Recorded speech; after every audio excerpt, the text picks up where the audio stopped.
Hey there, welcome or welcome back to my channel. My name is Emily or at Hughes Art, and I am so happy you found your way here. In today's video, I wanted to share some tips to improve your art with you. So this video isn't super boring, and just me sitting here talking to you.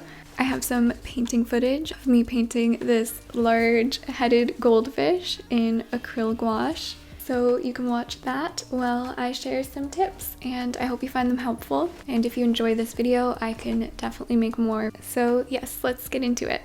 Okay, so a little bit about this painting first. I have been loving doing these little animal pet paintings in acryl gouache on this A5 watercolor pad. I've just been having a lot of fun playing with shapes and colors and painting subject matter that I don't often paint. So I hope you enjoy this footage of me working on this cute little fish.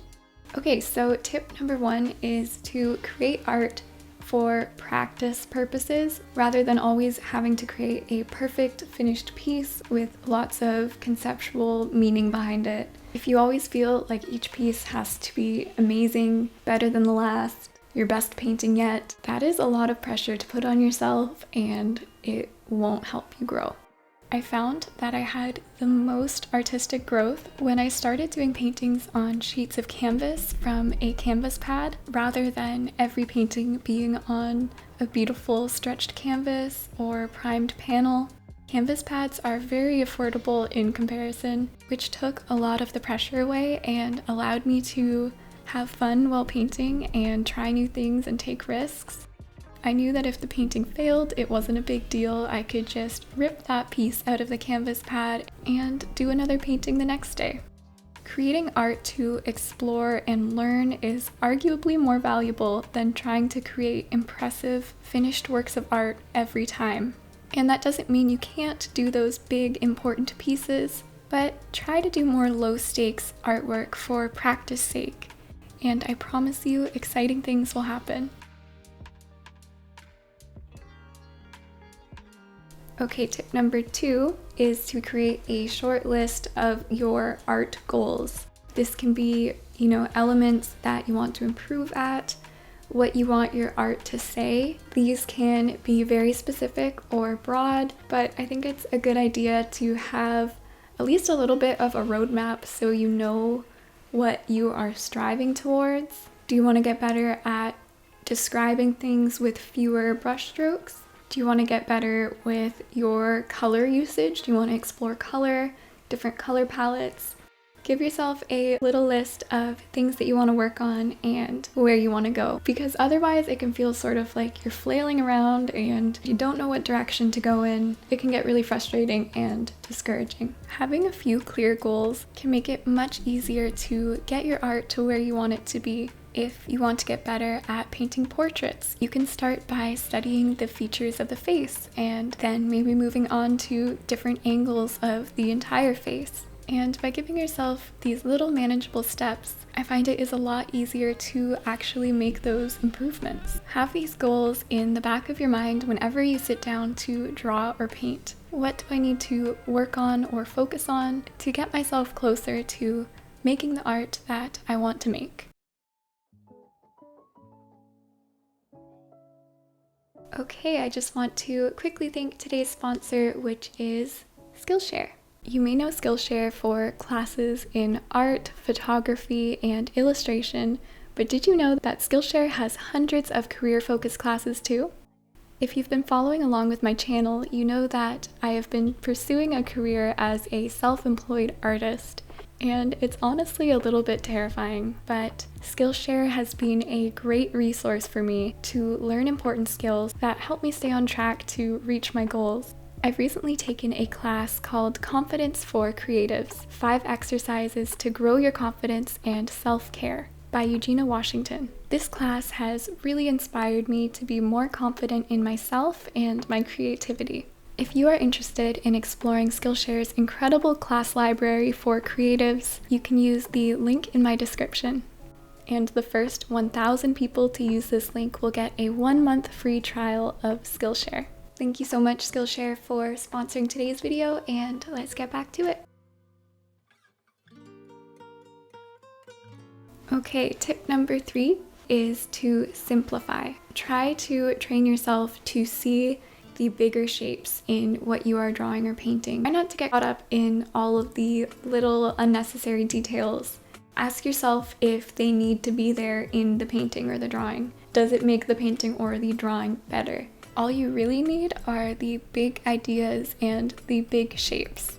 Our brains are actually really good at doing the rest of the work for us. When we look at the image, we know what it is, as long as those major shapes and anchor points are there. So that means not drawing every little wrinkle or strand of hair. Instead, squint your eyes at your reference and try to break it down into the bigger shapes. My work improved so much when I started to simplify. It was night and day, and that's when things really clicked for me. It was a major aha moment, which in art is one of the best feelings. I no longer felt the need to paint every eyelash or blade of grass, and my work actually started looking better for it. You can really use this simplification to show the viewers what is important in your painting or drawing. Do you want them to look at that tiny rock and those blades of grass in the corner, or do you want them to focus on the way that the light is beautifully hitting one of the subject's eyes, or the interesting forms that create the nose? Don't go crazy with little details in areas that don't matter to you. If you start training your eye to see these bigger, more interesting shapes, your art in turn will also be more interesting to look at.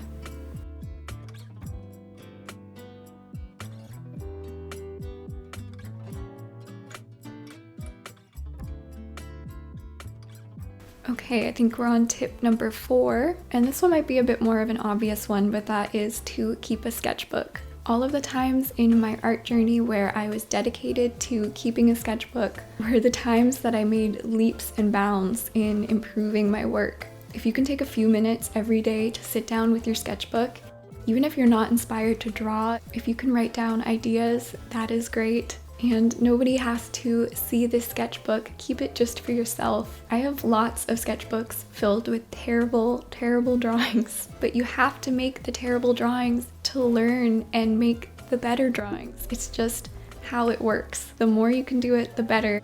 You have to start thinking about the bad sketches and bad paintings as stepping stones. You're learning, we're all learning, and making mistakes is an important part of that process. It is so much better to make a whole bunch of bad art than no art at all. A really cool thing about keeping sketchbooks is that you can actually clearly see your own growth when you look back at them. You see the improvements that happened along the way. I always find that super encouraging.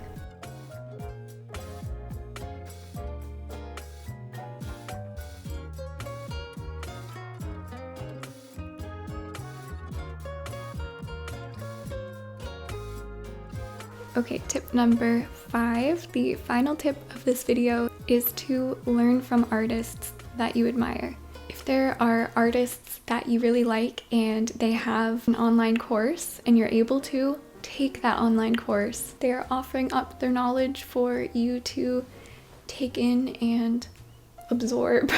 This is where I would say that I have an online course. I don't. That's something I do want to do in the future though. I have taken so many classes by artists that I love, and it's always been a great, inspiring learning experience. But besides taking courses, you can learn by just looking at their art and studying it. If there is a painting that you absolutely love, try to figure out exactly what it is that you like about it. You can even write these things down in your sketchbook. Are there things that you would like to apply to your own work? Do you really like how they place their brush strokes or the movement that they are able to achieve? You can do some sketches of their work to get an idea of how it is they are successful in doing what they do. Now, there's obviously a big difference between, art theft and just learning from or being inspired by artists that you love. I personally think all artists take and learn things from other artists. So look at a whole bunch of art by artists that you love and sit with them for a while. Figure out what it is that you love about them and how you think they got to that finished product.